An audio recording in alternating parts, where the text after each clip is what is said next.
جب موبائل کی محسوس ٹون بجی۔ وہ مسکرا دی۔ یقیناً ماں کا فیملی گروپ میسیج آیا ہوگا، وہ بھی گڈ مارننگ کا۔ ماں ایک ہی میسیج اپنے تینوں بچوں کو فیملی گروپ اور پرسنل چیٹ پہ الگ الگ بھیجتی تھی۔ اس نے ٹاپس پہن کے موبائل اٹھایا اور میسیج کھولا۔ ماں نے گڈ مارننگ کے ساتھ پوچھا تھا کہ کیا وہ ویکینڈ پر اعضا کی شادی کے لیے لاہور آئے گی۔ کل بتاؤں گی ماں، اس نے جواب بھیج دیا۔ یہاں ریسٹورنٹ میں اتنے کام پڑے تھے، وہ کیسے جائے گی لاہور؟ وہ کل معذرت کر لے گی۔ اپنی تیاری مکمل کر کے اس نے سر سے پیر تک آئینے میں اپنا جائزہ لیا۔ اس نے نیوی بلو لمبی قمیض کے ساتھ ہم رنگ دوپٹہ کندھے پہ ڈال رکھا تھا۔ بین گلے سے گردن میں پہنا ننھا سا ڈائمنڈ لاکٹ جھلک رہا تھا۔ پیروں میں زرد ہائی ہیلز تھی۔ لمبے بھورے بال فرنٹ جوڑے میں بندھے تھے۔ بیضوی چہرہ گلابی سفید سا تھا، جیسے عموماً پٹھان لڑکیوں کا ہوتا ہے، اور آنکھیں سبز تھیں جن کے گرد لائنر لگا تھا، جیسے سیاہ پیالے میں سبز پانی ہو۔ اس نے چہرہ دائیں بائیں گھما کے دیکھا۔ اسکن بے داغ تھی، کوئی ایک پمپل بھی نہ تھا۔ اس نے جوڑے سے 2 لٹیں نکالیں اور انگلی سے رول کر کے چھوڑ دی۔ وہ چہرے کے دونوں اطراف میں ٹھہر گئیں۔ اپنے عکس کو دیکھ کے مسکرائی۔ وہ کام پہ جانے کے لیے تیار تھی۔ ماں ہوتی سامنے تو کہتی کہ ان کی کوئی بیٹی حسن میں ان پہ نہیں گئی۔ کہاں اپنے زمانے کی حسین ترین حور جہاں، اور کہاں ماں بینا اور کشمالہ۔ ایک تو ماں کی ججمنٹل آواز ہمیشہ ذہن کے پس منظر میں گونجتی رہتی، چاہے سارا زمانہ کہے کہ ماہی اور مالا، ماں بینا اور کشمالہ جیسا حسین کوئی نہ تھا۔ ماں نے نہیں مانا تھا۔ وہ ماں کو یاد کر کے زیر لب مسکراتی ہوئی کھڑکی تک آئی۔ کھڑکی میں 3 ننھے گملے رکھے تھے، ان میں سٹیپلیا، بیگونیا اور ہیورتھیا اگے تھے۔ کشمالہ نے چہرہ ان کی سطح تک جھکا کے دیکھا۔ باقی دونوں کی نئی گروتھ نظر آ رہی تھی، مگر ہیورتھیا کے پتے بھورے ہو رہے تھے۔ شاید روشنی اس کے لیے تیز تھی۔ اس نے پودے کو ذرا پیچھے کر دیا۔ وہ باہر جانے کے لیے لانج میں آئی۔ کونے میں رکھی ورک ٹیبل سے زرد ہینڈ بیگ اور لیپ ٹاپ اٹھایا، پھر بیرونی دروازے کی طرف بڑھی۔ تبھی نگاہ میں کچھ کھٹکا۔ کشمالہ کے قدم زنجیر ہوئے۔ گردن دھیرے سے دائیں طرف موڑی۔ دیوار گرد بک شیلف میں ایک موٹی سی کتاب کی جگہ خالی تھی۔ کشمالہ کی نگاہوں نے نیچے میز تک کا سفر کیا۔ وہاں ایک دبیز ڈکشنری رکھی تھی۔ یہ شیلف سے نیچے کیسے آئی؟ اس نے چونک کے ٹیرس کے دروازے کو دیکھا، وہ بند تھا۔ کھڑکیاں بھی اندر سے مقفل تھیں۔ اس نے یاد کرنے کی کوشش کی رات کو جب میں گھر آئی تھی تب یہ کتاب اپنی جگہ پہ تھی یا نہیں، مگر کچھ یاد نہ آیا۔ اس نے سر جھٹکا۔ خیر کوئی بات نہیں۔ سفورہ نے کہا تھا کہ وہ نئے گارڈ کے لیے کسی کو آج بھیج رہی ہے۔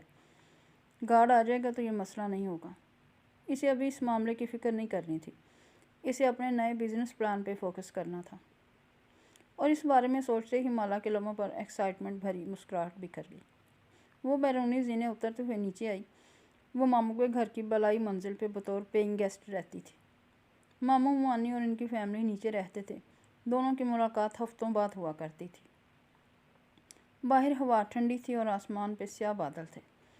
آج خوب بارش برسنی تھی۔ کچن کے جالی دار دروازے سے ناشتے کی مہک پورچ تک آ رہی تھی۔ وہ دروازے پہ رکی اور جالی سے اندر جھانکا۔ نسرین کام کرتی دکھائی دے رہی تھی۔ نسرین، کل میرے پورشن میں کوئی آیا تھا؟ نہیں باجی، کوثر تو چھٹی پہ ہے 2 دن سے۔ اس نے صفائی والی لڑکی کا نام لیا۔ کشمالہ پورچ کی طرف بڑھ گئی۔ البتہ اس کی سوچتی نظروں نے گیٹ اور لان کا جائزہ ضرور لیا تھا۔ کون تھا جو اس کی غیر موجودگی میں اس کے پورشن میں آتا تھا؟ بلکہ نہیں، اسے ابھی اس بارے میں نہیں سوچنا تھا۔ اسے آج ظہیر کو اپنے نئے بزنس پلان پر کی پریزنٹیشن دینی تھی۔ اسے اپنی توانائی برقرار رکھنی تھی۔ ظہیر اس کا کلاس فیلو تھا۔ دونوں نے لاہور میں ایک ساتھ گریجویٹ کیا تھا۔ پھر ظہیر اسلام آباد واپس آ گیا۔ کشمالہ کے پاس آئیڈیاز تھے اور ہمیشہ ہی ہوتے تھے، اور ظہیر کے پاس سرمایہ تھا جو کشمالہ کے پاس نہیں تھا۔ ابا بچپن میں ہی کہیں اللہ کو پیارے ہو گئے تھے۔ سعودیہ میں جاب کرتے تھے۔ بچوں سے تعلق نہ ہونے کے برابر تھا۔ 4 سدہ میں ان کی زمینیں اور باغ تھے۔ ابا کی وفات کے بعد بھی ماں نے کبھی نوکری نہیں کی، صرف حساب کتاب کیے، زمینوں اور ٹھیکوں کے رجسٹر سنبھالے، لیکن اپنے تینوں بچوں کو ایک اچھی زندگی اور اعلیٰ تعلیم فراہم کر دی۔ ماہی آرکیٹیکٹ تھی، موہت ڈاکٹر بن چکا تھا، اور کشمالہ کو ہمیشہ سے اپنا کام کرنے کا شوق تھا۔ لیکن 5 سال پہلے جب اس نے اپنا کام شروع کرنے کا سوچا تو اس کے پاس سرمایہ نہیں تھا۔ ان دنوں ماں کو مابینہ یعنی ماہی کی شادی کرنی تھی۔ گو کہ ماہی اس سے چھوٹی تھی، لیکن اس کی عباد سے منگنی برسوں سے طے تھی۔ عباد ان کی سگی خالہ کا بیٹا تھا۔ کشمالہ ان حالات میں ماں پہ بوجھ نہیں ڈال سکتی تھی، سو اس کو ظہیر کی انویسٹمنٹ کی ضرورت تھی۔ یوں 5 برس پہلے ظہیر اور اس نے مل کے ایک بزنس کی بنیاد رکھی۔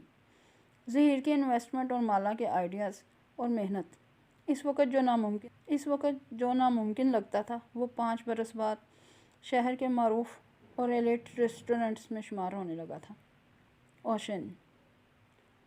اوشن ریسٹورنٹ کے لیے اس نے 5 برس پہلے لاہور چھوڑ دیا تھا۔ ماں اس فیصلے سے خوش نہیں تھی، لیکن انہوں نے کبھی منع نہیں کیا، ہمیشہ ساتھ دیا۔ موہت میڈیکل پڑھ رہا تھا اور ماں کے ساتھ ہوتا تھا۔ پھر ماہی اور بات بھی اسی کالونی میں رہتے تھے، یوں ماں کو اس کی ضرورت نہ تھی۔ 1 سال پہلے عباد کی کینیڈا میں جاب لگ گئی تھی۔ پہلے وہ گیا اور پھر 6 ماہ بعد ماہی کینیڈا چلی گئی۔ ماں کے پاس صرف موہت تھا جو سرجری میں ٹریننگ کر رہا تھا۔ ایک احساس ہوتا تھا کہ ماں قدرے اکیلی ہو گئی ہوگی۔ وہ سوچتی بھی تھی کہ ہر دوسرے ویکینڈ پر لاہور جایا کرے گی، لیکن لاہور جاتے جاتے اسے 1 ڈیڑھ ماہ گزر جایا کرتا تھا، اور اب وہ اوشن کے لیے ایک نئے بزنس پلان پہ کام کرنے جا رہی تھی۔ اب تو شاید وہ 6 ماہ بعد لاہور جا سکے گی۔ یہ نیا آئیڈیا اسے چند ہفتے قبل آیا تھا۔ اوشن کے پیچھے کچھ جگہ خالی تھی جو ظہیر کی ملکیت تھی۔ پلان یہ تھا کہ وہ دونوں مل کے وہاں ایک بیکری بنائیں، لیکن وہ ایک منفرد طرز کی بیکری ہوگی، اور اس دفعہ کشمالہ خود بھی انویسٹ کرے گی۔ اس نے ابھی ظہیر کو اس بارے میں نہیں بتایا تھا۔ وہ ایک ہی دفعہ پوری تیاری کے ساتھ اسے پریزنٹیشن کے ذریعے بتانا چاہتی تھی تاکہ وہ انکار نہ کر سکے۔ ڈرائیو کرتے ہوئے وہ مسلسل مسکرا رہی تھی۔ دفتر موبائل کی گھنٹی بجنے لگی۔ وہ جانتی تھی اس وقت کس کی ویڈیو کال آ سکتی تھی۔ اس نے ہولڈر میں لگے فون کو بٹن دبایا۔ اسکرین پہ ویڈیو کال روشن ہو گئی۔ کیسی ہو ماہی؟ ہمیشہ کی طرح خوبصورت، ماہی کی چہکتی ہوئی آواز سنائی دی۔ مالا نے اسٹیئرنگ گھماتے ہوئے مسکرا کے موبائل اسکرین کو دیکھا۔ وہاں ماہی نظر آ رہی تھی۔ کینیڈا میں اس وقت رات تھی۔ ماہی کچن کاؤنٹر کے پیچھے کھڑی جوسر کے جگ سے جوس گلاس میں انڈیل رہی تھی۔ گوری رنگت، گلابی گال اور بری آنکھوں والی ماہی ایک کیوٹ سی پٹھان لڑکی تھی۔ بال چھوٹے اور باب سٹائل میں کٹے تھے، ایک طرف سے کان کے پیچھے اڑسے ہوئے اور دوسری طرف گال پہ آگے کو گرتے ہوئے۔ یہ ماہی کا سگنیچر ہیئر کٹ تھا جس کو وہ کبھی نہیں بدلتی تھی۔ تم نے ظہیر کو اپنا بزنس پلان دکھانا تھا نا آج، سوچا تمہیں وش کر دوں، ماہی جگ سے گلاس میں جوس انڈیلتے ہوئے کہہ رہی تھی۔ تھینک یو ماہی، اور تم ٹھیک ہو، اپنا خیال رکھتی ہو نا؟ مجھے چھوڑو، ظہیر کا بتاؤ، وہ مان جائے گا نا؟ ماہی کچن سٹول پہ بیٹھی، کوہنیاں کاؤنٹر پہ رکھیں اور جوس کا گلاس کوہنیوں کے درمیان رکھا، پھر سٹرا ہونٹوں کے بیچ ڈال کے گھونٹ بھرا۔ وہ بزنس مین ہے، اتنے اچھے آئیڈیا کو نہ نہیں کہے گا۔ تم نا ظہیر پہ زیادہ ہی ٹرسٹ کرتی ہو۔ سٹرا ہٹا کے اس نے خفگی سے کہا۔ آنکھیں شکی انداز میں چھوٹی ہوئیں۔ وہ دل کا شیخ ہے، میں بتا رہی ہوں، وہ تمہیں انویسٹ نہیں کرنے دے گا۔ سارا پرافٹ اور کنٹرول اسے خود چاہیے۔ کشمالہ ڈرائیو کرتے ہوئے مسکرا دی۔ کیوں اتنا شک کرتی ہو لوگوں پر؟ تم جو بھی کہو، لیکن ماہی کی ججمنٹ کبھی غلط نہیں ہوتی۔ فخر سے کالر جھٹکا۔ کشمالہ مسکرا دی۔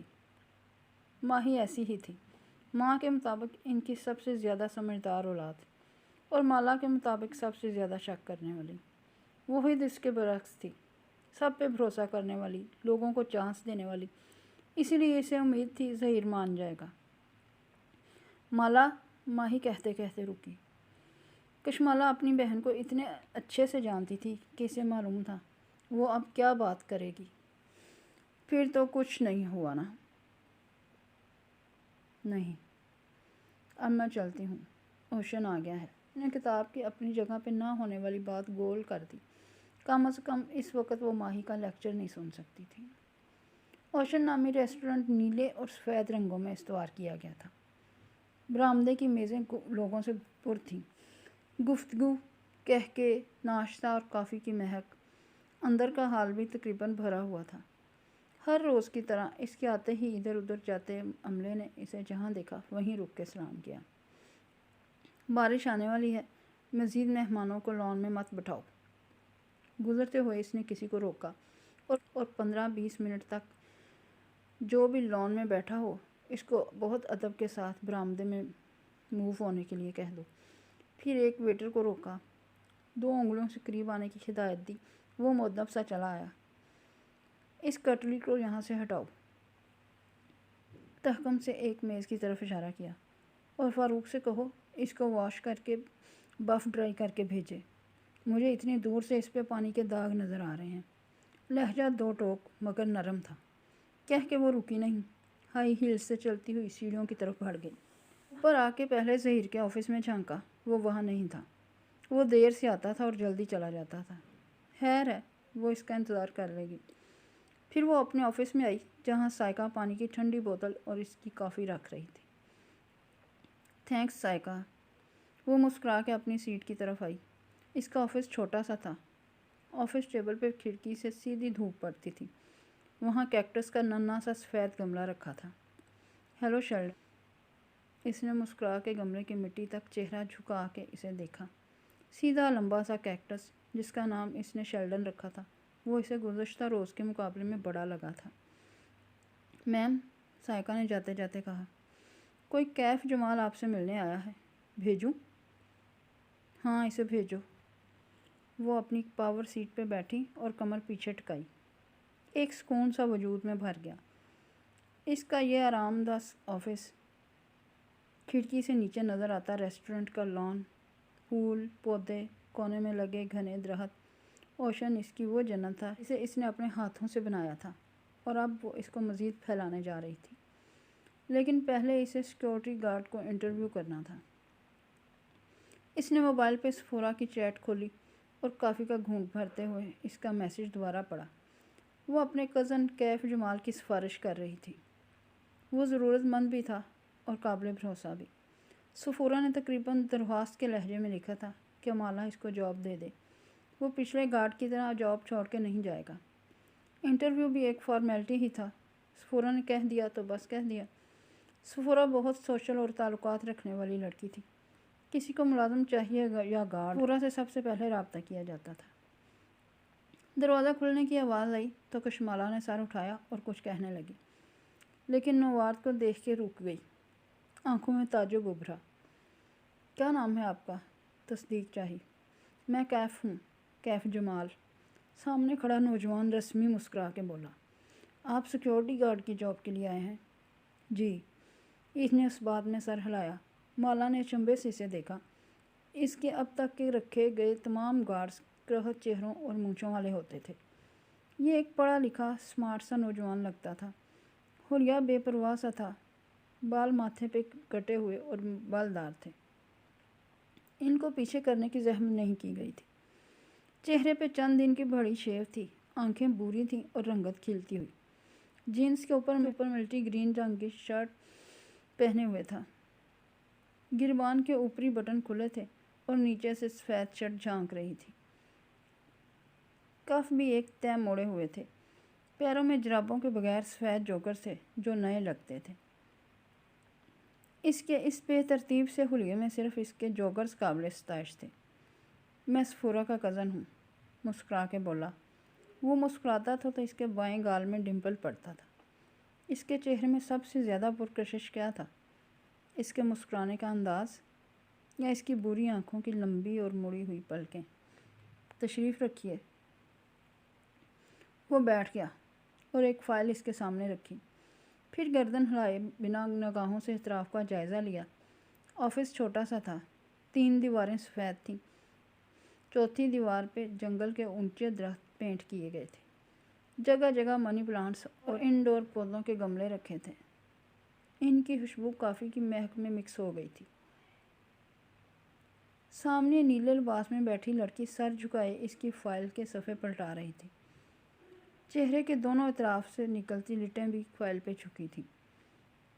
کانوں میں ڈائمنڈ ٹاپس چمک رہے تھے۔ کشمالہ نے فائل بند کر دی، پھر چہرہ اٹھا کے اسے دیکھا۔ وہ اپنی مڑی ہوئی پلکوں والی آنکھوں سے بغور اسے دیکھ رہا تھا۔ کچھ تھا اس نوجوان کے بارے میں جو اس جاب انٹرویو سے مطابقت نہیں رکھتا تھا، کچھ غیر فطری سا۔ وہ سمجھ نہیں پائی۔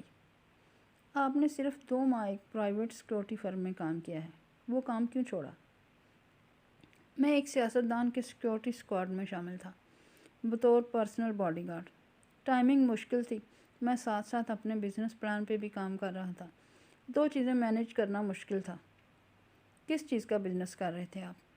وہ سیٹ پہ ٹیک لگائے اسپاٹ انداز میں پوچھ رہی تھی۔ جوڑے سے نکلی 2 لٹیں اس کے چہرے کے دونوں اطراف چھو رہی تھیں۔ میں پروفیشنل فوٹوگرافر ہوں۔ ہم دونوں نے ایک ویڈنگ فوٹوگرافی کمپنی بنائی تھی جس میں ہم بہت سی سروسز مہیا کرتے تھے، لیکن وہ فلاپ ہو گئی۔ ہلکے سے کندھے اچکائے۔ میں نے باہر سے بہت قیمتی ایکوائپمنٹ منگوا لیا تھا جس کی وجہ سے میں شدید قرضوں میں گھرا ہوا ہوں اور وہی قرضے اتارنے کے لیے جاب کرنا چاہتا ہوں۔ وہ سنجیدگی سے اس کے سوالات کا جواب دے رہا تھا۔ کتنا قرضہ ہے آپ کا؟ اتنا کہ اس جاب سے چند ماہ میں اتار لوں گا۔ قدرے توقف سے بولا۔ آپ کو سیکورٹی گارڈ چاہیے یا باڈی گارڈ؟ دونوں۔ وہ سنجیدہ تھی۔ مگر آپ خود کو میرا ڈرائیور کہیں گے۔ صبح مجھے ریسٹورنٹ ڈراپ کریں گے، شام کو یہاں سے پک کریں گے اور رات میرے گھر ڈیوٹی دیں گے۔ جب تک میں ریسٹورنٹ میں ہوتی ہوں مجھے آپ کی ضرورت نہیں، آپ گھر جا کے آرام یا کام وغیرہ کر سکتے ہیں۔ مجھے خود کو ڈرائیور کہنا ہے۔ وہ جیسے سمجھا نہیں۔ مالا نے غیر آرام دہ انداز میں پہلو بدلا۔ میں اپنے رشتہ داروں کے ساتھ رہتی ہوں۔ باڈی گارڈ کے لفظ سے انکمفرٹیبل ہو جائیں گے۔ کین کو نہیں معلوم کہ آپ کو سیکورٹی تھریٹ ہے؟ وہ اس کی آنکھوں میں جھانک کے بولا۔ اس نے نفی میں سر ہلایا۔ ویسے نیچر آف تھریٹ کیا ہے؟ کشمالہ نے جواب نہیں دیا۔ وہ گردن موڑ کے کھڑکی کے باہر دیکھنے لگی۔ آسمان اندھیرا ہوتا جا رہا تھا۔ وقفے وقفے سے بادل گرج رہے تھے۔ کیف نے کھنگار کے وضاحت کرنی چاہی۔ نیچر آف تھریٹ یعنی؟ مجھے معلوم ہے نیچر آف تھریٹ کیا ہوتا ہے، مگر میں ابھی اس بارے میں بتانا ضروری نہیں سمجھتی۔ حفاظت کرنے کے لیے یہ ضروری ہے کہ مجھے خطرے کی نوعیت کا علم ہو، اور اگر علم نہ ہو تو؟ اس نے سبز آنکھیں گھما کے کیف کو دیکھا۔ کیف نے گہری سانس لے کر ہلکے سے کندھے اچھائے۔ میں تب بھی آپ کی حفاظت کروں گا۔ میں نے سفورہ سے وعدہ کیا ہے۔ میں اپنی جاب میں بہت اچھا ہوں، آپ بے فکر رہیں۔ وہ ہلکا سا مسکرایا۔ وہ واقعی اس کے گزشتہ گارڈ سے مختلف تھا، لیکن اچھا تھا۔ اس کے بات کرنے کے انداز میں ایک احساس تحفظ تھا۔ اس کے تنے اعصاب ڈھیلے پڑنے لگے۔ مجھے لگتا ہے میرا کوئی پیچھا کر رہا ہے۔ وہ بولی تھی، اس کی آواز ہلکی تھی۔ اس نے بھروسہ کرنے کا فیصلہ کر لیا تھا۔ آخر وہ سفورہ کا کزن تھا۔ صرف لگتا ہے یا کسی کو دیکھا بھی ہے؟ وہ چونکا۔ دیکھا نہیں ہے، لیکن وہ ثبوت چھوڑ جاتا ہے۔ وہ میرے گھر میں داخل ہوتا ہے اور چیزیں چھیڑ کے چلا جاتا ہے۔ CCTV میں نظر نہیں آیا؟ کشمالہ نے نفی میں سر ہلایا۔ ممانی ان کے خلاف ہیں۔ صرف گیٹ پہ CCTV لگا ہوا ہے، باقی گھر میں وہ لگوانے نہیں دیتی۔ ان کی پرائیویسی ڈسٹرب ہوتی ہے۔ آپ نے خفیہ کیمرے لگوانے کا نہیں سوچا؟ مجھے یہ اچھا نہیں لگتا کہ میں کسی کے ساتھ رہوں اور اس کے پیٹھ پیچھے چھپ کے کچھ ایسا کروں جو اس کو نہیں پسند، اور میں نہیں چاہتی کہ انہیں معلوم ہو کہ مجھے کوئی مسئلہ ہے۔ خاندان میں باتیں ہوں گی۔ آپ کی کسی سے دشمنی ہے؟ وہ سوچتے ہوئے پوچھ رہا تھا۔ وہ اداسی سے مسکرا دی۔ میں ایک انتہائی بے ضرر انسان ہوں کیف۔ میں صرف کام کرتی ہوں اور کچھ نہیں۔ کسی کو مجھ سے کیا مسئلہ ہو سکتا ہے؟ وہ خاموشی سے اسے دیکھے گیا۔ ذہن کے پردے پہ وہ فوٹو البم آ گیا اور چھٹے صفحے پہ رکھی تصویر۔ آپ کو خود کیا لگتا ہے؟ کوئی آپ کے پیچھے کیوں پڑا ہوا ہے؟ کشمالہ نے کندھے اچھائے۔ شاید مجھے مارنے کے لیے، لیکن ابھی تک مارا نہیں ہے۔ وہ اس کی بات پہ چونکی۔ ہاں۔ کیف اپنی جگہ سے اٹھا اور ہاتھ بڑھا کے کھڑکی کے پٹ کھول دیے۔ پھر باہر کی طرف اشارہ کیا۔ آپ روز اس کھڑکی میں بیٹھ کے کام کرتی ہیں۔ سامنے ایک کمرشل مارکیٹ ہے، اس کی کسی بھی عمارت کی کھڑکی سے آپ کو شوٹ کرنا بہت آسان ہے۔ اگر میں ہوتا تو اس سرمائی عمارت کا انتخاب کرتا۔ اشارہ کر کے ایک عمارت دکھائی۔ آپ وقت کی پابند ہیں، ہلکی سی مسکراہٹ کے ساتھ کھڑے کھڑے بات جاری رکھی۔ روز فکس ٹائم پہ ریسٹورنٹ پہنچتی ہیں، یہ مجھے اسٹاف نے بتایا ہے۔ کوئی آپ کا تعاقب 2 دن تک کر لے تو اسے معلوم ہوگا کہ آپ کب اور کہاں ہوتی ہیں۔ راستے میں کہیں بھی آپ کو شوٹ کیا جا سکتا ہے۔ پھر اس نے میز پہ رکھی کافی کا مگ اٹھایا۔ کپ میں 2 گھونٹ بچے ہوئے تھے۔ کپ نیچے سے پکڑ کے اونچا کیا۔ یہاں کسی بھی ویٹر یا اسٹاف کو چند پیسے دے کر آپ کی کافی میں کچھ ملایا جا سکتا ہے۔ ویسے میں ہوتا تو کافی میں زہر نہ ملاتا، کیونکہ آپ آخری گھونٹ بچانے کے عادی ہیں۔ میں یہاں زہر لگاتا۔ اس نے انگلی سے کپ کے دہانے کی طرف اشارہ کیا، جہاں اس کی لپسٹک کا نشان لگا تھا۔ پھر کپ رکھا اور کرسی پہ واپس بیٹھا۔ آپ کو مارنا بہت آسان ہے۔ میرا نہیں خیال وہ آپ کو مارنا چاہتا ہے۔ وہ بس اس کو دیکھ رہی تھی، بنا پلک جھپکے۔ اس کے تاثرات دیکھ کے کیف کو انگارا۔ میں صرف بتا رہا تھا، تھیوری میں۔ کشمالہ نے جھرجھری لے کر سر جھٹکا۔ اوف، پھر کیا میں ہائر کر لیا گیا ہوں؟ ہائر ہونے کا فیصلہ آپ خود کریں گے۔ میرے پاس گارڈ زیادہ دیر نہیں رہتے، اس لیے میں ہر آنے والے کو رکھ لیتی ہوں۔ کچھ دن بعد یا آپ جاب چھوڑ جائیں گے یا موجود رہیں گے۔ وہ اس کی آنکھوں میں دیکھ کے ٹھہر ٹھہر کے کہہ رہی تھی، لیکن ایک بات یاد رکھیں، میں کسی کو کام میں کوتاہی کی وجہ سے کبھی فائر نہیں کرتی۔ میں لوگوں کو چانس دیتی ہوں، کام سکھاتی ہوں، لیکن اگر وہ مجھ سے جھوٹ بولیں، میری پیٹھ پیچھے مجھ سے چھپا کے کچھ کریں یا کسی بھی طرح مجھے دھوکہ دیں، تو میں ان کو اپنے کام اور زندگی سے بالکل الگ کر دیتی ہوں۔ اس کے بعد وہ جتنی معافی مانگ لے، میں انہیں واپس نہیں لیتی۔ اس نے دیکھا کیف کے چہرے پہ ایک سایہ سا گزرا تھا، لیکن بظاہر وہ مسکراتا رہا۔ یعنی آپ کو ناراض کرنا بہت مشکل ہے، لیکن ایک دفعہ ناراض ہو جائیں تو منانا مشکل ہے۔ مشکل نہیں، ناممکن ہے۔ وہ ہلکا سا مسکرا دی۔ کیف نے بظاہر مسکراتے ہوئے تھوک نکلا۔ یہ وہ وقت تھا جب وہ اسے بتا سکتا تھا کہ وہ وہاں کیوں آیا ہے۔ وہ اسے بتا سکتا تھا کہ کسی کے پاس اس کی تصویر ہے، کوئی اسے نقصان پہنچانا چاہتا ہے، اور یہ کہ اسے اندازہ ہے کہ کون اس کا پیچھا کر رہا ہے۔ لیکن وہ جانتا تھا کہ وہ اس کا یقین نہیں کرے گی، کوئی بھی اس کا یقین نہیں کرے گا۔ آپ کو مجھ سے کبھی شکایت نہیں ہوگی۔ پھر جیسے یاد آیا، آپ کے گارڈز بار بار جاب کیوں چھوڑ دیتے ہیں؟ آپ جان جائیں گے۔ وہ لیپ ٹاپ اٹھاتے ہوئے اٹھ کھڑی ہوئی، اسے ظہیر سے ملنا تھا۔ وہ دونوں ساتھ ساتھ آفس سے باہر نکلے۔ وہ آگے بڑھ گئی اور وہ وہیں رک کے موبائل کے بٹن دبانے لگا۔ وائٹ ہیئر نام کی ایک چیٹ نکالی۔ اس نے مجھے ہائر کر لیا ہے۔ یہ تو بہت آسان تھا۔ اس کی انگلیاں ٹائپ کر رہی تھیں۔ ظہیر کا آفس ٹیرس کے دوسری جانب تھا۔ درمیان میں چند کرسیاں میزیں رکھی تھیں۔ وہ وہیں بیٹھ گئی اور صفورہ کو کال ملائی۔ میں نے تمہارے کزن کو ہائر کر لیا ہے۔ گردن اٹھا کے آسمان کو دیکھا۔ سیاہ بادل دور دور سے اس کے سر پہ اکٹھے ہو رہے تھے۔ لگتا تھا آج برس برس کے اوشن کو بہا لے جائیں گے۔ گڈ، صفورہ اپنے محسوس انداز میں بولی۔ اچھا سنو، وہ کوئی غلطی کرے تو اس کو ایسے ہی ٹریٹ کرنا جیسے باقی ملازمین کو کرتی ہوں۔ میرا کزن ہونے کا ناجائز فائدہ نہ اٹھانے دینا۔ اس کو بزنس کا شوق ہے، لیکن وہ کبھی ترقی نہیں کرے گا۔ اس کے لیے بھی بہتر ہے کہ وہ تمہارے پاس نوکری کرتا رہے۔ اچھا مالا، سنو، صفورہ نے توقف کیا۔ مالا ابھی تک گردن اٹھائے آسمان کو دیکھ رہی تھی۔ آدھا ریسٹورنٹ اوپن ایئر تھا، بارش ان کے لیے اچھی ثابت نہیں ہونی تھی۔ میں نے سنا ہے ظہیر نے اوشن کو بیچ دیا ہے۔ بجلی زور کی چمکی، عین اس کے سر پہ۔ کیا؟ بادل اتنے زور سے گرجے کہ زمین دہل گئی۔ ایوب بتا رہا تھا کہ ظہیر نے کسی لبنانی فوڈ چین کو اوشن بیچ دیا ہے۔ اس نے تمہیں اعتماد میں نہیں لیا؟ تمہیں کوئی غلط فہمی ہوئی ہوگی۔ ایسا نہیں ہو سکتا۔ وہ ایک دم کھڑی ہوئی۔ اسی پل بارش برسنے لگی، جیسے اوپر سے کسی نے پانی کا تھال الٹ دیا ہو۔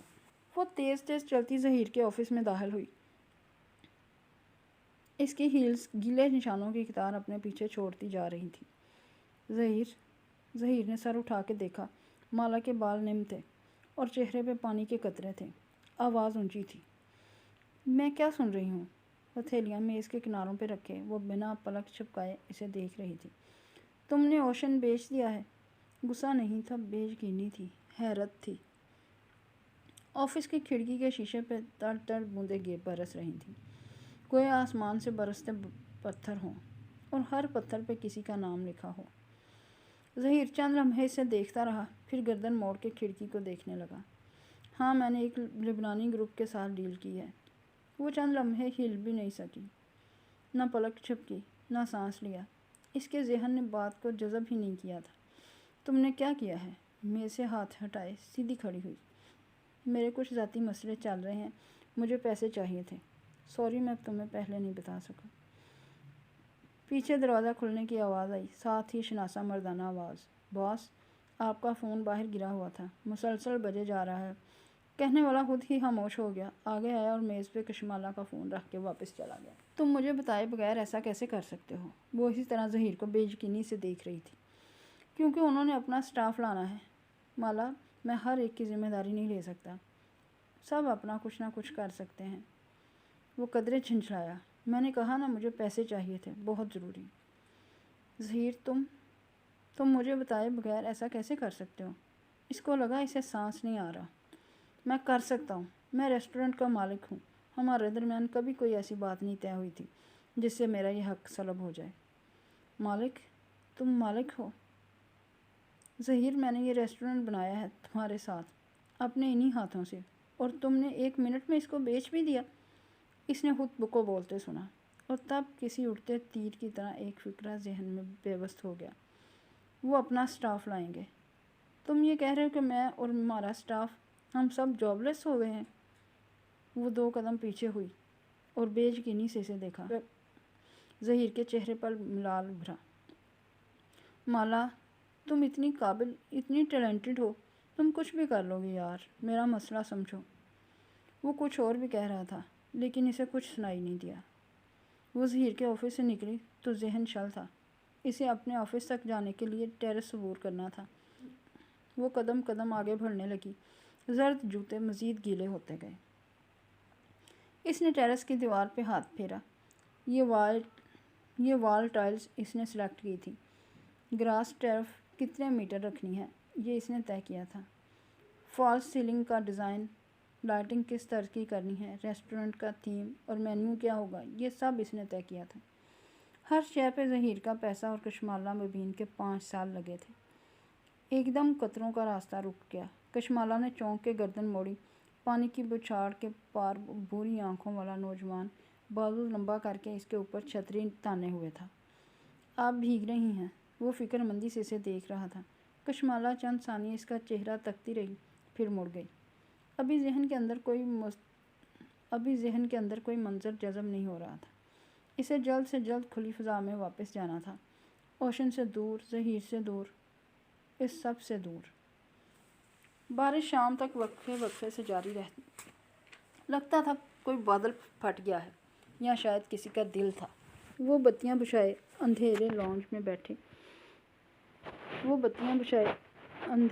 لانج میں صوفے پہ لیٹی رہی۔ اس کا جوڑا ڈھیلا ہو چکا تھا اور رونے سے سارا مسکارا بہہ گیا تھا۔ ظہیر نے کب بیچا ریسٹورنٹ؟ اسے علم کیوں نہیں ہوا؟ یا شاید اسے علم ہو سکتا تھا۔ وارننگ سائن عرصے سے آ رہے تھے۔ چند ہفتے پہلے اوشن میں ظہیر کے کوئی لبنانی دوست آئے تھے، کم از کم ظہیر نے یہی کہا تھا کہ وہ اس کے دوست ہیں۔ وہ ان کے ساتھ ریسٹورنٹ میں نہیں بیٹھا، ساری جگہ گھرا پھرا کے انہیں اپنے آفس میں لے کر بند ہو گیا۔ اور ہاں، اس نے سن رکھا تھا کہ ظہیر کی بیوی کا اصرار ہے وہ دونوں اس کے ماں باپ کے پاس آسٹریلیا شفٹ ہو جائیں۔ کوئی خاندانی مسئلے تھے۔ ظہیر نے اس سے پہلے بھی چند بڑے فیصلے مالا کو اعتماد میں لیے بغیر کیے تھے۔ اسے تب ہی سمجھ جانا چاہیے تھا کہ وہ کبھی اس پہ اعتبار نہیں کر سکتی، لیکن پھر بھی اس نے کیا۔ مالا باجی، جانے مغرب ڈوبے کتنا وقت بیتا تھا جب ٹیرس کا دروازہ بجنے لگا۔ ممانی کی ملازمہ آئی، وہ بدقت اٹھی، آنکھیں صاف کیں، بال کانوں کے پیچھے اڑسے اور دروازہ کھولا۔ نسرین کے ہاتھ میں کانچ کی پلیٹ تھی جس پہ چاکلیٹ براؤنیز رکھی تھی۔ یہ آپ کی ممانی نے بھجوائی ہیں۔ نیچے نگینا آنٹی آئی ہوئی ہیں۔ اور ہاں، آپ کا فون آف ہے۔ آپ کی امی جی کی کال آئی تھی، پریشان تھی، ان کو کال کر لیں۔ جلدی جلدی بتا کے وہ مڑی، پھر واپس پلٹی۔ اور ٹیرس کی لائٹ تو جلا دیں۔ وہ چونکی، اس نے واقعی آج کوئی بتی نہیں جلائی تھی۔ باہر اندھیرا پھیل چکا تھا، وقت کا احساس ہی ختم ہو گیا تھا۔ براؤنز کی پلیٹ اس نے سینٹر ٹیبل پہ رکھی اور خود وضو کرنے چلی گئی۔ قضا نماز ادا کی اور وہیں جائے نماز پہ زمین پہ بیٹھ گئی۔ آنکھوں سے آنسو ٹپ ٹپ پھر سے گرنے لگے۔ میرے ساتھ یہ کیوں ہوا ہے اللہ جی؟ میرے ساتھ یہ کیوں ہوا ہے اللہ تعالیٰ؟ میں لوگوں کے دل نہیں دکھاتی، زکوٰۃ ادا کرتی ہوں، صدقے دیتی ہوں، میں تو چونٹی تک کو نہیں مارتی، پھر بھی میری جاب چلی گئی۔ اتنا دعا کے لیے ہاتھ اٹھائے، لیکن کیا دعا مانگے؟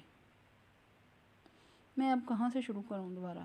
اسکوائر ون سے 5 سال میں نے اس شہر میں اوشن کو سیٹ کیا، اپنی ایک سوشل لائف بنائی، اور ایک ہی دن میں سب ملیا میٹ ہو گیا۔ نظریں اندھیر لاؤنج میں بک شیلف تک اٹھیں، اوپر سے پتہ نہیں کون میرے پیچھے پڑا ہوا ہے۔ میں کیا کروں اللہ تعالیٰ؟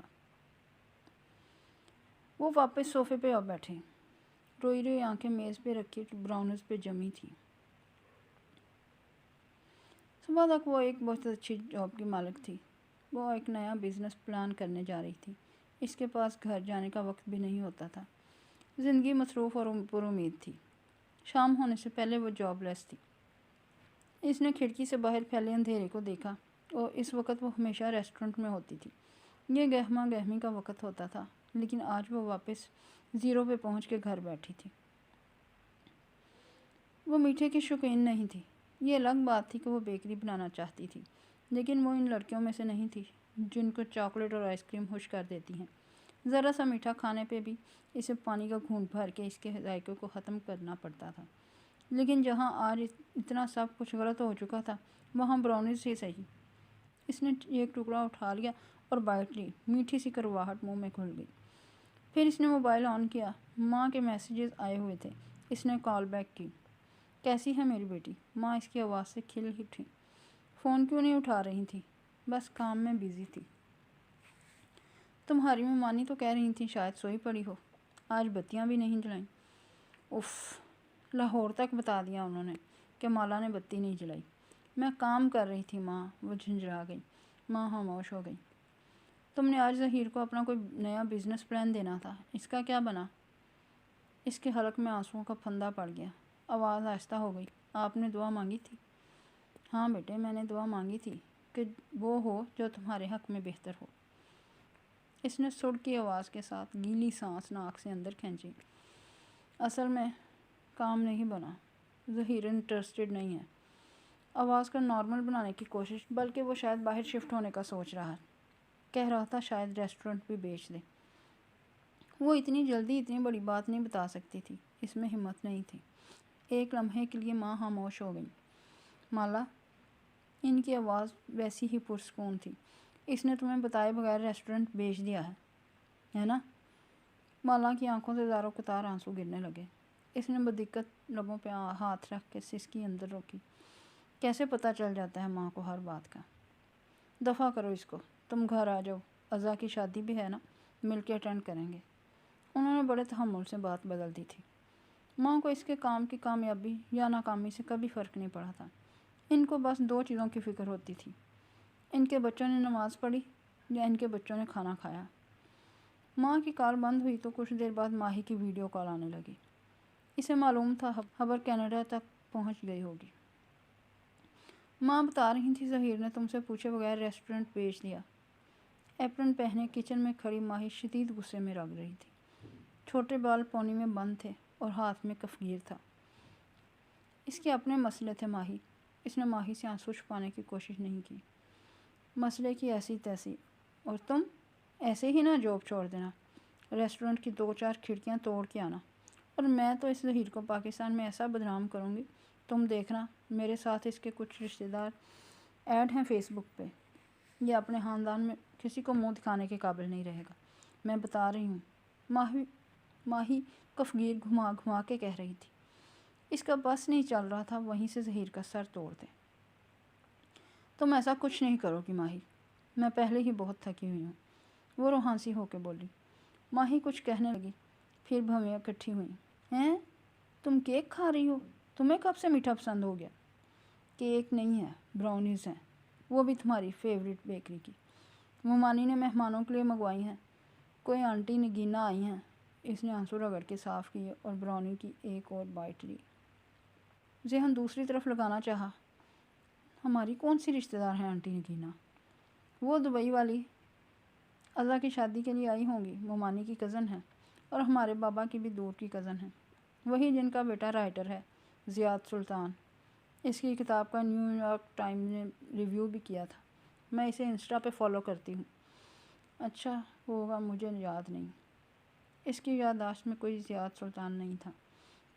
اوہو، یاد کرو، سہیل کی شادی پہ ہم ان سے ملے تھے جب اس کمبخت پارلر والی نے میرے بال خراب کر دیے تھے۔ ماہی کا پسندیدہ لفظ کمبخت تھا۔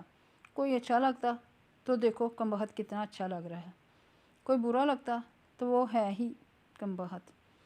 ویسے مجھے پتہ ہے نگینا آنٹی اپنے بیٹے کے رشتے کے لیے آئی ہیں پاکستان۔ عزا کی شادی کا تو صرف بہانہ ہے۔ تم کیسے کرتی ہو یہ ماہی؟ کینیڈا کے ایک چھوٹے سے گاؤں میں بیٹھ کے تمہیں کیسے سارے پاکستان کی خبریں مل جاتی ہیں؟ چلی ویک ایک گاؤں نہیں ہے، تمہارے اسلام آباد سے بڑا ہے۔ جاؤ، میں تم سے بات نہیں کر رہی۔ اس نے فون بند کر دیا، اور مالا یہی چاہتی تھی، اسے کچھ وقت اکیلے درکار تھا۔ براؤنی ہاتھ میں لیے وہ ٹیرس پہ آ گئی۔ اس نے ابھی تک وہاں کی بتی نہیں جلائی تھی۔ بالوں کا ڈھیلا جوڑا کھل گیا تھا اور اب وہ اس کے کندھوں پہ بکھرے تھے۔ ٹیرس گیلا تھا، بلکہ ٹیرس کیا، ساری کالونی گیلی تھی۔ جگہ جگہ جلتے اسٹریٹ پولز رات کا اندھیرا دور کرنے میں ناکام تھے۔ وہ ریلنگ کے ساتھ کھڑی تازہ ہوا کو سانس کے ذریعے اندر اتارنے لگی۔ ذہن پھر سے ظہیر کی طرف چلا گیا۔ قانونی طور پر ظہیر نے کچھ غلط نہیں کیا تھا، اور اخلاقی طور پہ اس نے کچھ درست نہیں کیا تھا۔ نیچے سے آتی آوازوں نے اس کا دھیان بٹا دیا۔ اس نے گردن جھکا کے آنٹی لوگ پورچ میں کھڑے تھے، غالباً رخصت ہو رہے تھے۔ مومانی اور ماموں ان کو سی آف کرنے گیٹ تک آئے تھے۔ نگینا آنٹی سر پہ سفید دوپٹہ لیے ہوئے تھی، کندھوں پہ شال تھی، باوقار سی لگتی تھی۔ مالا نے بہت عرصے پہلے ان کو دیکھا تھا۔ ان کے بارے میں ہمیشہ یہی سنا تھا کہ بہت نیک خاتون ہیں، جن کا ایک فرما بردار سا بیٹا ہے جو اسے یاد نہیں تھا۔ وہی بیٹا اس وقت ماں کے لیے فرنٹ سیٹ کا دروازہ کھولے کھڑا تھا۔ اس کی کشمالہ کی طرف پشت اس نے گردن مزید اونچی کر کے دیکھنا چاہا۔ وہ دروازہ بند کر کے کار کی دوسری جانب گیا، سینے پہ ہاتھ رکھ کے ماموں کو ایک دفعہ پھر خدا حافظ کہا اور ڈرائیونگ ڈور کھولا۔ اب اس کا چہرہ مالا کے سامنے آیا۔ وہ کافی دراز قد تھا، بال سلیقے سے سیٹ تھے، جینز پہ سفید ڈریس شرٹ پہن رکھی تھی جس کے آستین کف سے فولڈ کیے ہوئے تھے۔ سانولی رنگت اور پرکشش نفوس، ایسے کہ نگاہ نہیں ٹھہرتی تھی۔ وہ تھوڑی دیر کے لیے اپنے سارے مسئلے بھول کے اس کو دیکھے گئی۔ ٹال، ڈارک اینڈ ہینڈسم، اس کے ذہن میں یہی الفاظ آئے تھے۔ تو یہ تھا زیاد سلطان، انٹرسٹنگ۔ دروازہ کھولتے ہوئے زیاد کی نظر اوپر اٹھی، جیسے اسے احساس ہو گیا تھا کہ کوئی اسے دیکھ رہا ہے۔ وہ جو ایک ہاتھ ریلنگ پہ جمائے دوسرے سے براؤنی کھا رہی تھی، گڑبڑا کر جلدی سے پیچھے ہوئی۔ دل زور سے دھڑکا۔ اف، کتنا برا لگا ہوگا۔ ٹیرس اندھیرے میں ڈوبا ہوا تھا، زیاد کو نظر نہیں آیا ہوگا۔ ہاں ٹھیک ہے، اس نے خود کو تسلی دی۔ گاڑی کے ٹائر باہر نکلنے کی آواز آئی تو وہ سیدھی ہوئی، پھر ٹیرس کی بتی جلائی اور اندر آ گئی۔ آپ آج جلدی میں چلی گئیں اس لیے پوچھ نہیں سکا۔ اندر آ کے موبائل اٹھایا تو کیف کا میسج سامنے تھا۔ صبح کتنے بجے کام پہ آؤں؟ ذرا دیر کے لیے وہ اپنا غم بھولی تھی۔ ایک دم سے سب تازہ ہو گیا۔ اس نے 9 بجے لکھ کے بھیج دیا۔ اسے صبح ایک دفعہ پھر روشن جانا تھا۔ وہ صوفے پہ آلتی مالتی کیے بیٹھی اور لیپ ٹاپ گود میں رکھ لیا۔ اسے وہ کانٹریکٹ پڑھنا تھا جو ظہیر نے اس کے ساتھ کیا تھا۔ اسے یاد تھا کہ وہ بنا 3 ماہ کے نوٹس کے اسے جاب سے نہیں نکال سکتا تھا، اور اگر وہ نکالتا تھا تو اسے کتنا مداوع بھرنا پڑتا۔ وہ ظہیر سے لڑائی نہیں کرے گی، نہ وہ اس پہ چیخے چلائے گی یا اس کو الزام دے گی، یہ اس کی فطرت میں نہیں تھا، لیکن وہ اس سے اپنا حق ضرور لے گی۔ اگلی صبح گزشتہ روز جیسی روشن اور خوبصورت اتری تھی۔ لیکن کشمالہ مبین کے لیے سارا شہر بے رونق اور اداس ہو گیا تھا۔ وہ کاغذوں کا پلندہ لیے صبح صبح ظہیر کے آفس میں گئی اور دروازہ بند کر دیا۔ اسٹاف اور ویٹرز آس پاس ستونوں اور دیواروں کے پیچھے کھڑے ہو کے سننے لگے۔ سارا ماحول سہما ہوا اور اداس تھا۔ کیف اس کے انتظار میں بار کاؤنٹر کے ساتھ اونچے اسٹول پہ بیٹھا تھا، کاؤنٹر ٹاپ پہ رکھے کافی مگ میں چمچ چلاتے ہوئے اطراف کا جائزہ لے رہا تھا۔ جب سیڑھیوں پہ آہٹ ہوئی، اس نے نظریں اٹھا کے دیکھا، وہ زینیں اتر رہی تھیں۔ اس نے آج سیاہ لمبی قمیض کے ساتھ سفید دوپٹہ کندھے پہ ڈالا ہوا تھا، بالوں کا جوڑا بندھا تھا اور ایک لٹ دائیں گال کو چھو رہی تھی۔ آج اس نے ٹاپس نہیں پہنے تھے، پیروں میں سفید ہیلز تھیں اور پیشانی پہ ابھی تک بال تھے۔ چہرہ تمتمایا ہوا تھا، ہاتھ میں ایک باکس تھا جس میں اس کی چیزیں تھیں۔ سب سے اوپر کیکٹس کا ننھا سا گملہ تھا۔ وہ اٹھ کھڑا ہوا اور اس کے ہاتھ سے باکس لے لیا۔ تھینکس۔ اس نے ایک سرسری نظر کیف پہ ڈالی۔ اس کے نئے جوکرز آج بھی اجڑے سفید تھے، البتہ حلیہ وہی تھا، بڑی شیو، ماتھے پہ آئے نو عمر لڑکوں جیسے بالدار بال، ٹی شرٹ پہ کالر والی شرٹ جس کے بٹن سامنے سے کھلے تھے، چہرے پہ مسکراہٹ اور ہاتھ پیچھے کو بندھے ہوئے۔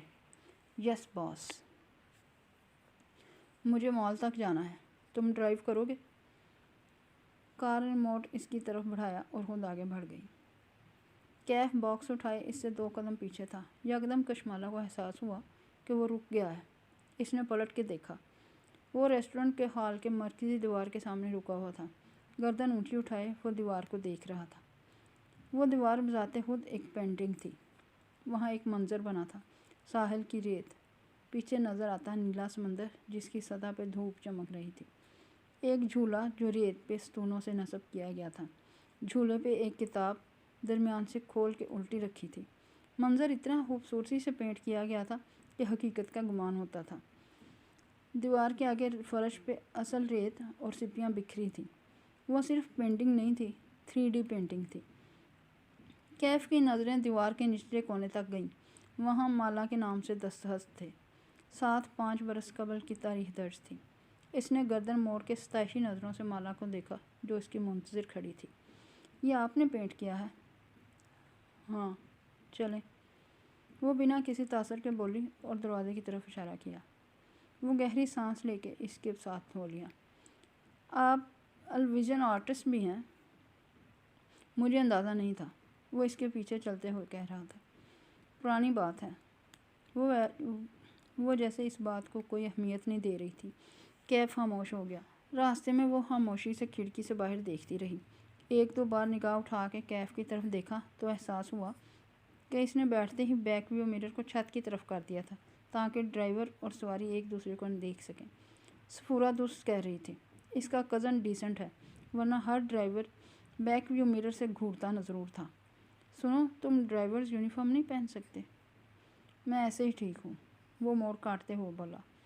اس کے انداز میں ایک عجیب بے نیازی تھی جو کبھی کبھی کشمالہ کو کھلتی تھی، لیکن خیر۔ وہ باہر بھاگتی ٹریفک کو دیکھنے لگی۔ دھوپ کے باعث سبز آنکھوں کی پتلیاں سکوڑ رکھی تھیں۔ باس، اب کیا کریں گی؟ اپنے جاب آورز کے لیے پوچھ رہا ہوں۔ ہمیں کل لاہور جانا ہے، 1 ہفتے کے لیے۔ واپس آ کے اس بارے میں بات کریں گے۔ مال کی پارکنگ میں کیف میں کار روکی تو باہر نکلنے سے قبل مالا نے سرسری انداز میں کہا، مجھے گھنٹہ لگ جائے گا، چاہو تو گھوم پھر لو، چاہے تو بیٹھے رہو۔ کیف نے محض سر ہلا دیا، کچھ کہا نہیں۔ کچھ دیر وہ یوں ہی مال کی راہداریوں میں چلتی رہی۔ دن کا وقت تھا اس لیے بہت رش نہیں تھا۔ اسے عزا کے لیے گفٹ لینا تھا لیکن دل نہیں چاہ رہا تھا۔ پہلے جب کبھی وہ خاندان کی شادیوں پہ جاتی اس کو سیلیبریٹی ٹریٹمنٹ ملتی تھی۔ کشمالہ ان کی سب سے کامیاب انٹرپرینیور کزن تھی، اپنے پیروں پہ کھڑی عورت۔ وہ مہنگے گفٹ دیتی تھی، لوگوں سے ملتے ہوئے بھی ہاتھ میں موبائل آن ہوتا۔ وہ ساتھ ساتھ اسلام آباد آفس کو مانیٹر کر رہی ہوتی تھی۔ اب اس کے پاس کچھ کرنے کو ہی نہیں تھا۔ سوشل میڈیا سے جلد ہی سب کو علم ہو جائے گا کہ اوشن بند ہو رہا ہے، ہر کوئی اس سے سوال کرے گا۔ اف۔ وہ اپنی کیفیت میں چلتی جا رہی تھی جب ایک احساس ہوا کوئی اسے دیکھ رہا ہے۔ چلتے چلتے اس نے گردن موڑی، دائیں بائیں پیچھے وہاں بہت سے لوگ تھے، لیکن سب اپنی اپنی سمت میں جا رہے تھے، کوئی بھی اس کی طرف متوجہ نہیں تھا۔ اس نے جھرجھری لے کر جھٹکا، اسے وہم ہوا تھا ایک ڈیزائنر برانڈ سے اس نے ایک کامدار جوڑا لیا، ازا کے ٹیسٹ کے مطابق ٹھیک تھا۔ شاپ سے باہر نکلی تو سیدھ میں ایک بک شاپ نظر آئی۔ اس کی گلاس وال کے اس پار کیف کھڑا تھا۔ وہ کاؤنٹر پہ پیمنٹ کر رہا تھا۔ وہ اس کی طرف چلی آئی۔ کیف نے اسے نہیں دیکھا، اس کی کشمالہ کی طرف پشت تھی۔ وہ موبائل کان اور کندھے کے درمیان ٹکائے شاپنگ بیگز کاؤنٹر سے اٹھا رہا تھا۔ دبی آواز میں کچھ کہہ بھی رہا تھا۔ آواز اتنی ہلکی تھی کہ کچھ سنائی نہ دیا، نہ وہ سننے کی خواہش مند تھی۔ کیف اپنی موجودگی کا احساس دلانے کے لیے پکارا۔ وہ ایک دم جھٹکے سے مڑا، موبائل چھوٹ گیا، شاپنگ بیگ بھی نیچے گر گیا۔ وہ ڈر کے ایک قدم پیچھے ہٹی۔ سوری، میں نے تمہیں ڈرا دیا۔ نہیں، میں کسی اور خیال میں تھا۔ کیفی رنگت تبدیل ہوئی، جیسے وہ لمحے بھر کے لیے پریشان ہوا ہو، مگر فوراً ہی سنبھل گیا۔ جلدی سے موبائل اٹھانے کو جھکا جو کشمالہ کے قدموں کے ساتھ گرا تھا۔ اس نے گردن جھکا کے دیکھا، اس پہ کال ملی ہوئی تھی۔ وائٹ ہیئر لکھا ہوا نظر آ رہا تھا۔ کیف نے جلدی سے فون اٹھایا اور کال کاٹ کے اسے جیب میں ڈال دیا۔ میرا ایک انکل ہے، اسی سے بات کر رہا تھا۔ اب وہ پنجوں کے بل بیٹھا شاپنگ بیگ سے نکلا سامان اندر واپس ڈال رہا تھا۔ میں فری ہوں، چلیں؟ اس نے نظر انداز کیا۔ البتہ وہ دیکھ سکتی تھی کہ اس کے ہاتھ میں ایک اسکیچ بک اور چند گریفائٹ پینسلز تھیں، جنہیں وہ جلدی سمیٹ رہا تھا۔ پھر وہ کھڑا ہوا، نظر کشمالہ کے ہاتھوں پہ گئی، فوراً ہاتھ بڑھایا۔ یہ مجھے پکڑا دیں۔ نو پرابلم، میں اٹھا سکتی ہوں۔ وہ آگے جانے لگی، لیکن کیف سامنے آیا اور ادھر لائیں کہتے ہوئے نرمی سے اس سے شاپنگ بیگ لے لیا۔ وہ بنا کچھ کہے آگے بڑھ گئی، لیکن اسے اچھا لگا تھا۔ اس نوجوان میں بہت مینرز تھے۔ بس یونیفارم والی بات پہ میں ایسے ہی ٹھیک والا ایٹیٹیوڈ نہ ہوتا تو وہ بہترین ملازم تھا۔ کشمالہ کے تجربے کے مطابق ایٹیٹیوڈ والا ملازم زیادہ دیر تک ملازم نہیں رہ سکتا تھا۔ دیکھتے ہیں یہ کتنا عرصہ ٹکتا ہے۔ کافی لیں گی؟ لفٹ کی طرف جاتے ہوئے کیف نے پوچھ لیا۔ وہ اس سے 2 قدم پیچھے چل رہا تھا۔ ہاں، میرے لیے ایک اسپریسو ڈبل شاٹ، رائٹ؟ وہ پرس سے کارڈ نکالتے ہوئے چونکی، ابرو تعجب سے اکٹھی ہوئیں۔ تمہیں کیسے معلوم میں کیسی کافی پیتی ہوں؟ آپ کی اسسٹنٹ سائیکا سے پوچھا تھا۔ وہ مسکرایا، گال کا گھڑا گہرا ہوا۔ نہیں، میں تمہیں اپنا اسسٹنٹ نہیں رکھنے گی، حالانکہ آپ کو ایک نئے اسسٹنٹ کی ضرورت ہے۔ اس کے ہاتھ سے کارڈ اچکتے ہوئے مسکرا کے بولا، سائیکا کو اوشن جیسی تنخواہ دینا آپ افورڈ نہیں کر سکتی۔ جلد یا بدیر آپ کو کوئی نیا کام شروع کرنا ہوگا۔ اس وقت کم تنخواہ پہ اگر کوئی دستیاب ہے تو وہ میں ہوں۔ کافی لاؤ، شاباش۔ ابرو سے اشارہ کیا۔ وہ مسکراتا ہوا آگے بڑھ گیا۔ کیف نے اسے گھر ڈراپ کیا تو وہ اسے صبح جلد آنے کا ہدایت دیتے ہوئے کار سے نکلی۔ پھر شاپنگ بیگز لیے سیڑھیوں کی طرف بڑھ گئی۔ وہ وہیں گیٹ کے اندر کھڑا موبائل پہ اپنے لیے رائڈ بک کروانے لگا۔ اس وقت گھر پہ کوئی نہیں ہوتا تھا۔ ممانی ورکنگ وومن تھی، بچے اسکول کالج والے تھے۔ وہ بیگز لیے سیڑھیاں چڑھنے لگی۔ اوپر ٹیرس تک آئی تو رک گئی۔ بیگز وہیں فرش پہ رکھ دیے، گردن موڑ کے پیچھے دیکھا۔ وہ موبائل کان سے لگائے ادھر ادھر ٹہل رہا تھا۔ اسی پل چہرہ اٹھا کے اوپر دیکھا۔ کشمالہ کے چہرے کی پریشانی بھانپ کے وہ الرٹ سا ہوا، موبائل نیچے کیا اور سوالیہ انداز میں ابرو اٹھائے۔ ادھر آؤ۔ اس نے 2 انگلیوں سے اوپر آنے کا اشارہ کیا۔ وہ تیزی سے اندر آیا، سیڑھیاں 2 کر کے پھلانگی، انداز چوکنا تھا۔ ٹیرس کے دہانے پہ آ کے وہ رک گیا، نظریں فرش سے ہوتی ہوئی داخلی دروازے تک اٹھی۔ تم نے پوچھا تھا نا میرے پیچھے گارڈ جاب کیوں چھوڑ جاتے ہیں؟ یہ ہے اس کی وجہ۔ کشمالہ نے فرش کی طرف اشارہ کیا۔ سیڑھیوں کے اختتام پہ خون پڑا تھا، بہت سا خون، جیسے کسی نے پیالہ بھر کے انڈیل دیا ہو۔ خون کے چھینٹے دیوار پر بھی آئے ہوئے تھے اور وہ ابھی تک گیلا تھا۔ کیا یہ پہلے بھی کبھی ہوا ہے؟ وہ احتیاط سے پیر بچاتے ہوئے اوپر آیا، پھر ایک جگہ اکٹھے ہوئے گیلے خون کے ساتھ پنجوں کے بل بیٹھا، گردن جھکا کے غور سے اسے دیکھا۔ ایک گارڈ نے اسی وجہ سے جاب چھوڑی تھی اور دوسرے نے اس لیے کہ کسی نے پتھر مار کے میری کار کا شیشہ توڑ دیا تھا، اور تیسرا، وہ گردن جھکائے خون کا معائنہ کر رہا تھا۔ اس کو میں نے خود نکالا تھا، اسموکنگ کرتا تھا۔ اس نے بے چینی سے خون آلود فرش کو دیکھا۔ عجیب وحشت ہو رہی تھی وہ سب دیکھ کے۔ پھر اس نے دیکھا پنجوں کے بل زمین پہ بیٹھا کیف خون کی طرف انگلی بڑھا رہا ہے۔ ہاتھ مت لگاؤ اسے، پتہ نہیں کس کا خون ہے۔ کیف نے آنکھیں اٹھا کے اسے دیکھا۔ بولا کچھ نہیں۔ واپس سر جھکایا اور 2 انگلیاں خون میں ڈبوئیں۔ پھر سرخ پوروں کو چہرے کے قریب آ کے سونگھا۔ اس کے بعد اسے انگوٹھے اور انگلیوں کے درمیان مسلا، جیسے کپڑا مسل کے چیک کرتے ہیں۔ یہ خالص خون نہیں ہے، اسے پتلا کیا گیا ہے۔ وہ چونک گئی۔ پتلا؟ کیوں؟ تاکہ یہ جلدی خشک نہ ہو اور آپ کے پیروں کے ساتھ لگ جائے۔ اصل خون جلد گاڑھا ہو کے جم جاتا ہے۔ کشمالہ نے سر جھکا کے اپنی سفید ہیلز دیکھیں، وہ صاف تھیں۔ کیف اب کھڑے ہوتے ہوئے ٹشو سے ہاتھ صاف کر رہا تھا۔ کوئی آپ کو ڈرانے کی کوشش کر رہا ہے۔ اس نے تھک کے گہری سانس لی۔ اگر تم جاب چھوڑنا چاہتے ہو تو بھی اسے بتا دو۔ مجھے کل لاہور جانا ہے، میں ڈرائیور کا بندوبست کر رکھوں۔ میں کیوں جاب چھوڑوں گا؟ ٹشو سے انگلیاں رگڑتے ہوئے وہ حیرت سے بولا۔ اس حرکت سے ڈر کے؟ لوگ خون دیکھ کے ڈر جاتے ہیں۔ میں ایسے انسان سے کیوں ڈروں گا جو بزدلوں کی طرح چھپ کے کسی عورت کے گھر میں خون پھینکتا ہے؟ وہ اس کے سامنے آ کھڑا ہوا۔ مروڑا ہوا خون آلود ٹشو اس کے ہاتھ میں تھا۔ میں نے آپ سے وعدہ کیا تھا آپ کی حفاظت کا۔ آج میں آپ سے ایک اور وعدہ کرتا ہوں کہ میں اس شخص کو ڈھونڈ کے آپ کے پاس ضرور لاؤں گا۔ وہ سنجیدگی سے کہہ رہا تھا۔ کچھ تھا اس کے انداز میں، یقین دلانے والا، بے خوف کر دینے والا۔ اس کے تنے اعصاب ڈھیلے پڑنے لگے۔ اس نے ممنوعیت سے کیف کو دیکھا، بولی کچھ نہیں۔ وہ اب سوچتی نظروں سے اطراف میں دیکھ رہا تھا۔ کوئی سی سی ٹی وی نہیں ہے۔ بتایا نا، یہ لوگ لگوانے نہیں دیتے۔ گھر کے باہر لگا ہوا ہے ایک سی سی ٹی وی، اس میں کبھی کوئی نظر نہیں آیا۔ چوکیدار بھی موجود ہے، وہ کسی کو یوں داخل نہیں ہونے دیتا۔ ضروری نہیں ہے کوئی باہر سے آیا ہو۔ وہ ٹیرس کی ریلنگ کے ساتھ چلتے ہوئے نیچے دیکھ رہا تھا۔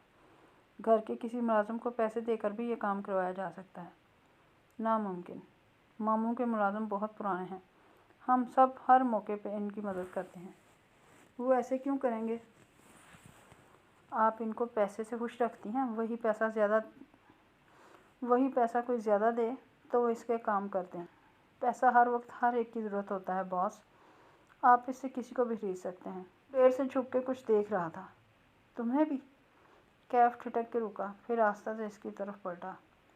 وہ سینے پہ بازو لپیٹے سنجیدگی سے اسے دیکھ رہی تھی۔ وہ ہوتا ہے نا موویز میں، باڈی گارڈ کو سب سے پہلے خریدا جاتا ہے۔ اگر میرا اسٹاکر تمہیں خریدنا چاہے تو کیا کرو گے؟ لمحے بھر کو ٹیرس پہ سناٹا چھا گیا۔ آپ کسی سے پوچھیں کہ وہ بک سکتا ہے تو وہ کہے گا نہیں۔ میں بھی یہی کہوں گا۔ وقت کے ساتھ آپ کو خود اندازہ ہو جائے گا۔ وہ ہلکا سا مسکرا دی۔ میں مذاق کر رہی تھی۔ تم جاؤ، تمہاری رائڈ آ گئی ہے۔ نیچے اوبر بائک پہنچ چکا تھا۔ کیف نے بائکر کو اشارہ کیا، پھر واپس اس کی طرف پلٹا۔ آپ پریشان تو نہیں ہیں؟ یعنی اس خون سے؟ نہیں۔ اس نے نفی میں سر ہلا کے کندھے اچکائے۔ اب مجھے عادت ہو گئی ہے، اور تم نے کہا نا وہ مجھے مارنا نہیں چاہتا۔ لیکن جب وہ چلا گیا تو مالا کو احساس ہوا کہ خون دیکھ کے اسے ایک دفعہ پھر سے وحشت ہو شروع ہو گئی تھی۔ وہ جوتے بدل کے آئی اور فرش صاف کرنے میں جت گئی۔ پہلے خون صاف کیا، پھر پائپ لگا کے فرش دھو دیا۔ جب تھک ہار کے لاؤنج میں واپس آئی تو مغرب اتر رہی تھی۔ آج پھر سے کسی نے ٹیرس پہ خون پھینکا ہے۔ ماہی کو میسج لکھا، پھر مٹا دیا، پھر لکھا، پھر مٹا دیا، پھر تیسری دفعہ لکھ کے سینڈ دبا دیا۔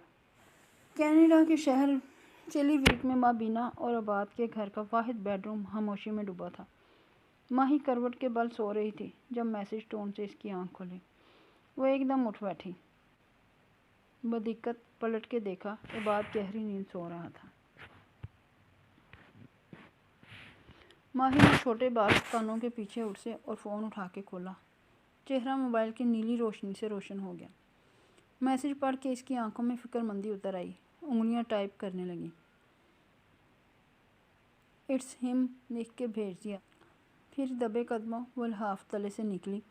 اس نے آدھی آستین کا گاؤن پہن رکھا تھا، بال کھلے تھے۔ وہ ننگے پیر لکڑی کے فرش پہ چلتی دروازے تک آئی۔ ذرا سے چلنے پہ بھی آہٹ سنائی دیتی تھی۔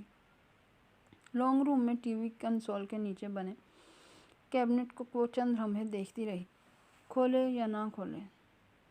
پھر اس نے کونے والی کیبنٹ کھولی، جھک کے اندر سے ایک اسکیچ بک نکالی اور سیدھی ہوئی۔ اسکیچ بک کے درمیان میں کہیں گریفائٹ پینسل رکھی تھی۔ ماہی نے پینسل والے صفحے کو کھولا۔ وہاں ایک تصویر بنی تھی۔ چند لمحے اس تصویر کو دیکھتی رہی۔ مالا کے ساتھ جو کچھ ہو رہا تھا اس کا ذمہ دار یہ چہرہ تھا، اس کی آنکھیں، اس کی فاتحانہ مسکراہٹ۔ وہ اس چہرے کو بنا پلک جھپکے دیکھ رہی تھی۔ عجیب بے بسی اور نفرت کا احساس ہو رہا تھا۔ اس نے اسکیچ بک واپس رکھ دی، پھر دیوار پر نصب گھڑی کی طرف دیکھا۔ فجر کا وقت ہونے کو تھا۔ وہ مالا کے لیے کچھ نہیں کر سکتی تھی، کیونکہ مالا اس کی نہیں سنتی تھی، کوئی ماہی کی نہیں سنتا تھا۔ وہ صرف دعا کر سکتی تھی۔ وہ دعا کرے گی اور سب ٹھیک ہو جائے گا۔ ماہی کی دعائیں عموماً قبول ہوا کرتی تھیں۔ یہ بھی ہوگی۔ وہ خود کو تسلی دیتی ہوئی وضو کرنے چل دی۔